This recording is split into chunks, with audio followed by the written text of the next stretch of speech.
So hello guys, basically ఇది ఒక movie review కాదు.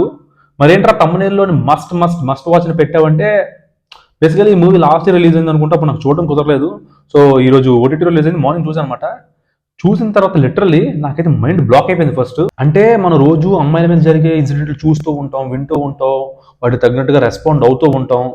బట్ సంహౌ ఈ మూవీ చూడగానే అంటే ఒక ఒక టీమ్గా ఫామ్ అయ్యి, అంటే ఒక మోటివ్ పెట్టుకొని ఇంటెన్షనల్గా ఇలా కూడా టార్గెట్ చేస్తారా, అంటే ఇలా కూడా జరిగాయా అని చెప్పేసి చూడగా నాకైతే ఫ్యూజ్ అవుట్ అయిపోయింది అనమాట. సో అందుకే చెప్తున్నా, ప్రతి ఒక్కరూ మూవీ చూడండి. ఎస్పెషల్లీ అమ్మాయిలు అయితే ఖచ్చితంగా చూడండి. మూవీ మిస్ అయితే మాత్రం ఖచ్చితంగా ఓటీటీలో చూడండి.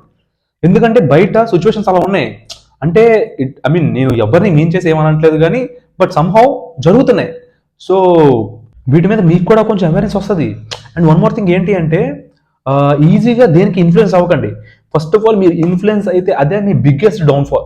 ఎవరికైనా సరే, అబ్బాయిలకైనా అమ్మాయిలకైనా సరే, ఎవరికైనా సరే, ఎవరి మూలంగా అయినా సరే మీరు ఇన్ఫ్లుయెన్స్ అయితే, అది ఏ విషయంలో అయినా సరే అవ్వండి, అది మీ బిగ్గెస్ట్ డౌన్ఫాల్. అంటే I'm not trying to give lectures and all, like I don't have any interest at all, like మీకు కూడా అంత టైం కూడా ఉండదు. But somehow I just want to give some secure tips, that's it. Like ఆ వేలో అనుకోండి. So that's why I'm trying to say is like, don't influence by someone. అంటే for example, if someone says that some good things about one thing, కొంచెం ఆలోచించండి.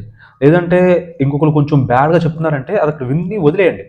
తర్వాత మీకు మీరు ఆలోచించుకొని డిసైడ్ అవ్వండి. అంటే కానీ మీ డిసిజన్ని ఇంకొకరు వదిలితే that is your biggest downfall ever. And one more thing ఏంటంటే, ఈ సినిమాలో ఒక అమ్మాయి ట్రాప్ అయిపోయిన తర్వాత వాళ్ళ ఫాదర్ దగ్గరికి వెళ్ళి చెప్తున్నాను అనమాట. అంటే డాడీ తప్పు మీరు కూడా ఉంది, బికాజ్ లైక్ మీరు నాకు ఏం చెప్పలేదు about our culture, about our religion, about our gods, like నాకు అంత అవగాహన మీరు ఇవ్వలేదు.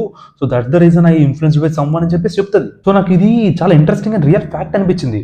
ఎందుకంటే మన మన పేరెంట్స్ చాలా మంది వాళ్ళ బిజీ లైఫ్లో పడిపోయో, లేకపోతే వేరే వేరే ప్రాబ్లమ్స్ వల్ల, సో వాటి గురించి మనకి అంత చెప్పకపోవచ్చు. And most of our generation కూడా ఏంటంటే మైథాలజీ గురించి అంత ఐడియా ఉండదు వాళ్ళకి. అంటే ఎంతసేపు ఇప్పుడు ఫర్ ఎగ్జాంపుల్ ఈ కార్టూన్స్, లైక్ ఈ కార్టూన్స్, లేకపోతే ఆ బీటీఎస్ ఆర్మీస్ గురించో, లేకపోతే ఇలాంటి వాటి గురించి రీసెర్చ్ చేస్తారు కానీ, so you have to research about our mythology. Mythology గురించి మనం అందరూ తెలుసుకోవాలి. It's not only mythology, it's our history also. అంటే ఇది వేరే వాళ్ళ దగ్గర నుంచి ఇన్ఫ్లుయెన్స్ అవ్వడానికి చాలా థిన్ అండ్ సెన్సిటివ్ లైన్ అనమాట. So you have to know about our roots. సో మన మైథాలజీలో జరిగిన ప్రతి దానికి there is a scientifical proof is there, and return proof is also there. మీరు కొంచెం డిగ్ చేస్తే ఈజీగా దొరికేస్తాయి. అంటే లైక్ ఇప్పుడు ఈ యూట్యూబ్ కాంటెంట్స్లో కానీ, లేదంటే బయట లైబ్రరీస్లో కానీ కొంచెం ఇన్డెప్త్గా డిగ్ చేస్తే ఈజీగా దొరుకుతాయి. So you have to know about all these things. ఎందుకు తెలుసుకోవాలి అంటున్నానంటే, ఇప్పుడు ఒక సబ్జెక్ట్ గురించి మీకు ఇన్డెప్త్ నాలెడ్జ్ ఉండి, లేదంటే మీరు రీసెర్చ్ చేసి ఉండి అలా చేసి ఉన్నారు అనుకోండి, ఎవరైనా వచ్చి దానికి ఆపోజిట్గా మాట్లాడితే, so you have some points on that, right? So ఒక మెచ్యూర్డ్ కన్వర్సేషన్ జరుగుతుంది. అంత ఈజీగా ఇన్ఫ్లుయెన్స్ అవ్వరు ఎవరి వల్ల. సో అది మ్యాటర్ అనమాట. చాలా ఇండెప్త్గా మాట్లాడుకున్నాం. సో మూవీ అయితే మాత్రం ఓటీటీలో రిలీజ్ అయిపోయింది. ఒక చూడకపోతే మాత్రం వెళ్ళి ఖచ్చితంగా చూడండి, ఖచ్చితంగా చూడాల్సిన మూవీ. అండ్ అలాగే వీడియోస్ నచ్చినట్టయితే మాత్రం సబ్స్క్రైబ్ చేసుకోవడం మర్చిపోకండి.